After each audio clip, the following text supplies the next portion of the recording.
നമസ്കാരം. ഉപനിഷത്തുക്കളിലൂടെ എന്ന ചാനലിലേക്ക് എല്ലാവർക്കും ഹാർദമായ സ്വാഗതം. അപ്പോൾ കഠോപനിഷത്ത് നമ്മൾ തുടർന്നുകൊണ്ടിരിക്കുകയാണ്. അപ്പോൾ ഇത് എപ്പിസോഡ് 21. അവിവേകിയായ മനുഷ്യൻ്റെ ഇന്ദ്രിയങ്ങൾ അസമർത്ഥനായ സാരഥിയുടെ ദുഷ്ടാശ്വങ്ങളെപ്പോലെ നിയന്ത്രിക്കാൻ കഴിയാത്തവയായി ഭവിക്കുന്നു. നല്ലതും ചീത്തയും തിരിച്ചറിയുന്ന ബുദ്ധിയോടുകൂടിയവനും ജിതേന്ദ്രിയനുമായ വ്യക്തിയുടെ ഇന്ദ്രിയങ്ങൾ സമർത്ഥനായ സാരഥിയുടെ നല്ല കുതിരകളെ പോലെ നിയന്ത്രണാധീനങ്ങളുമാകുന്നു. വിവേകഹീനനും അസംസ്കൃത ചിത്തനും അശുദ്ധ ഹൃദയനുമായവൻ ജനന മരണ ചക്രത്തിൽപ്പെട്ട് നട്ടം തിരിയുന്നു. അവൻ ഒരിക്കലും പരമപദം പ്രാപിക്കുന്നില്ല. യാതൊരുവൻ മനോനിയന്ത്രണമുള്ളവനും സദാ നിർമ്മലാന്തകരണനും വിവേകിയുമായി ഭവിക്കുന്നു. അവൻ പരമപദം പ്രാപിക്കുന്നു, വീണ്ടും ജനിക്കുന്നില്ല. വിവേകിയും ശ്രേഷ്ഠബുദ്ധിയുമായവൻ മനസ്സാകുന്ന കടിഞ്ഞാൺ നിയന്ത്രിക്കുന്നു. അവൻ സംസാര സാഗരം കടന്ന് വിഷ്ണുവിൻ്റെ പരമപദത്തെ പ്രാപിക്കുന്നു. ഇന്ദ്രിയങ്ങളെക്കാൾ വിഷയങ്ങൾ ഉത്കൃഷ്ടങ്ങളാകുന്നു, വിഷയങ്ങളെക്കാളും മനസ്സ് ഉത്കൃഷ്ടമാകുന്നു. ബുദ്ധിയാകട്ടെ മനസ്സിനേക്കാൾ ഉത്കൃഷ്ടമാകുന്നു.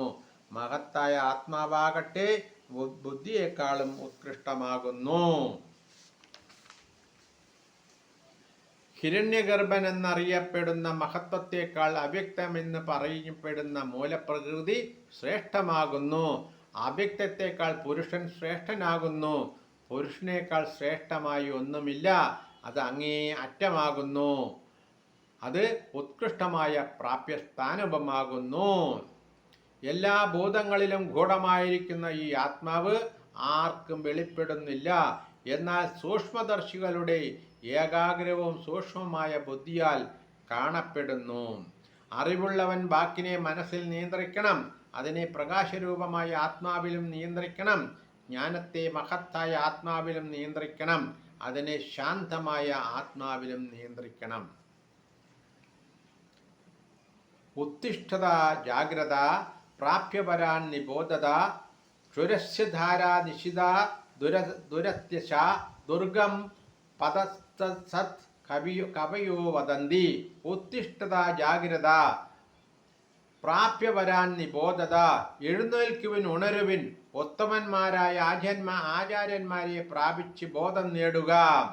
കത്തിയുടെ മൂർച്ചയുള്ള വായ്ത്തല ചവിട്ടി നടക്കാൻ വിഷമമുള്ളതാകുന്നു. അതുപോലെ ആ മാർഗത്തെയും നടക്കുവാൻ വിഷമമുള്ളതെന്ന് അറിവുള്ളവർ പറയുന്നു. ജ്ഞാനമാർഗം ചവിട്ടി മുന്നോട്ടു പോകാൻ പ്രയാസമേറിയതാണ്. ദൃഢനിശ്ചയവും ക്ലേശസഹിഷ്ണുതയും ഉള്ളവർക്ക് ജ്ഞാനമാർഗം സ്വീകരിക്കാനും പരമാത്മബോധം നേടുവാനും സാധിക്കുകയുള്ളൂ. ശബ്ദസ്പർശാദിരഹിതവും നിത്യവും കൂടസ്ഥവുമായ ആത്മതത്വം അറിയുന്നവൻ മരണത്തിൽ നിന്നും മുക്തനാകുന്നു. യമൻ നചികേതസിന് ഉപദേശിച്ച ഉപാഖ്യാനം കേൾക്കുകയോ പറയുകയോ ചെയ്യുന്നവൻ ബ്രഹ്മലോകത്തിൽ പൂജ്യത അർഹിക്കുന്നു. യാതൊരാൾ പരിശുദ്ധനായി ശ്രേഷ്ഠവും രഹസ്യവുമായി ഇതിനെ ബ്രാഹ്മണ സദസ്സിലോ ശുദ്ധകാലത്തിലോ കേൾപ്പിക്കും, അവനത് അനന്തഫലത്തിന് ഉപകരിക്കുന്നു. 1-ാം അധ്യായത്തിൻ്റെ 3-ാമത്തെ വല്യ കഴിഞ്ഞു. ഇനി 2-ാമത്തെ അധ്യായം പ്രഥമ വല്യ നമുക്ക് നാളെ തുടങ്ങാം. നമസ്കാരം.